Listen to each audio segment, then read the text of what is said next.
question, we have a parallel plate capacitor. We know the area and we know the plate separation. Initially, there's no dielectric. We hook it up to a power supply. We charge it to 3 kilovolts. Then we disconnect the power supply, put in a dielectric, and we see that the potential decreases. And then we're going to try and find some things about the capacitance and the charges. Let's make a list of the things that we know. The parallel plates have an area of 2,000 square centimeters. So A is 2,000 centimeters squared. We want to get that to SI units, so times 1 meter per 100 centimeters takes care of one of them, times 1 meter per 100 centimeters takes care of the other centimeter, leaves us 0.200 meters squared. That's the area of the plates. The separation of the plates D from here to here, that's 1 centimeter. Let's put that in meters too. The plates are initially charged to a potential difference of 3 kilovolts, 3,000 volts. Then we insert a dielectric and we see that the potential drops to 1,000 volts. Okay, there's everything we know in this problem. First thing we're asked for, what is the original capacitance C0? So for this one, we'll use the definition of capacitance. Our capacitance is the permittivity of free space, epsilon naught, and we use epsilon instead of epsilon naught because there is no dielectric. What's between the plates is air, which is pretty close to a vacuum, times the area of the plates divided by the separation. So the capacitance depends on the nature of the plates. Let's put in our numbers.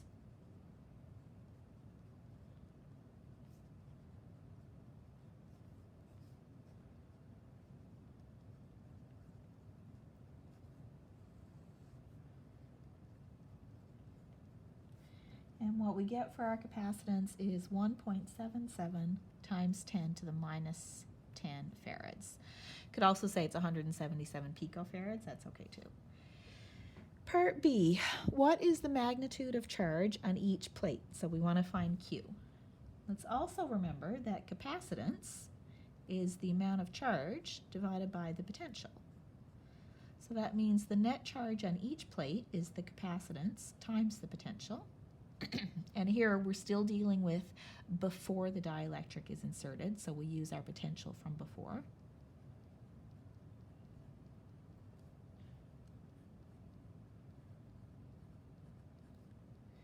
And what we get for charge is 5.31 times 10 to the minus 7 coulombs, or 53.1 microcoulombs.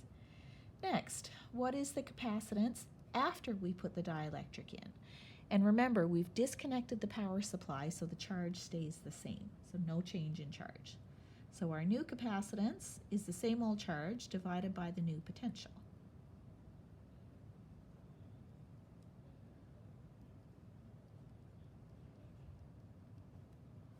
And our new potential was measured to be 1,000 volts. So we get a new capacitance of 5.31 times 10 to the minus 10 farads. So that capacitance increased.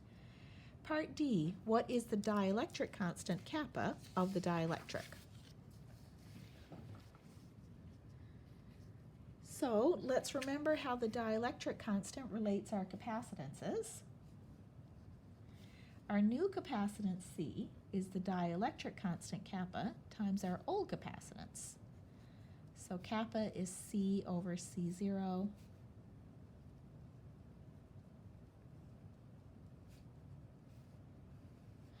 We'll put in those two values of capacitances that we found in the previous parts. And what we get for our kappa is 3. No units there, our farads cancel out, and we know that kappa is always bigger than 1. Next, we want to find the permittivity of the dielectric. So the permittivity changes compared to the vacuum because some electric field is created within the material. So the permittivity, epsilon, is our dielectric constant kappa times epsilon naught.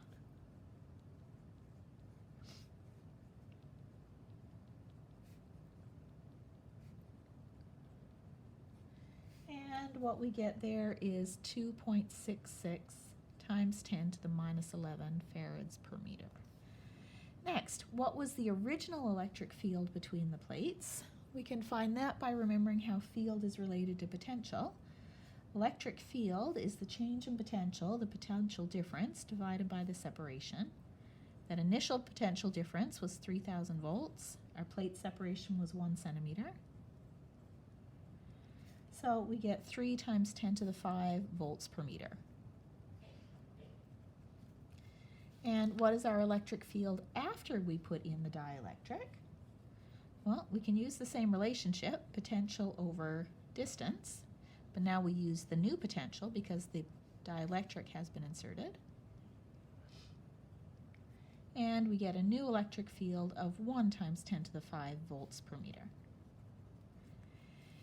And our very last part is how much energy is stored in the electric field before and after we have the dielectric present.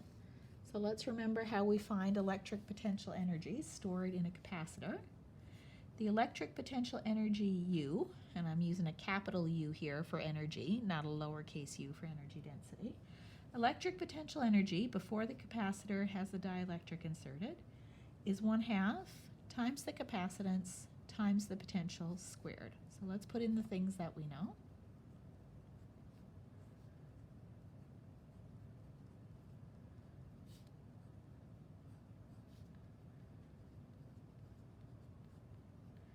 And we get an energy of 7.97 times 10 to the minus 4 joules. That's before we have the dielectric.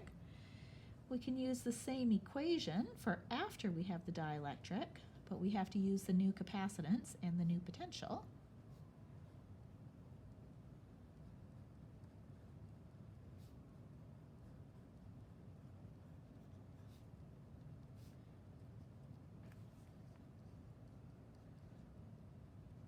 Okay, so we see we only have about 1/3 of the energy if we disconnect the supply and stick in the dielectric.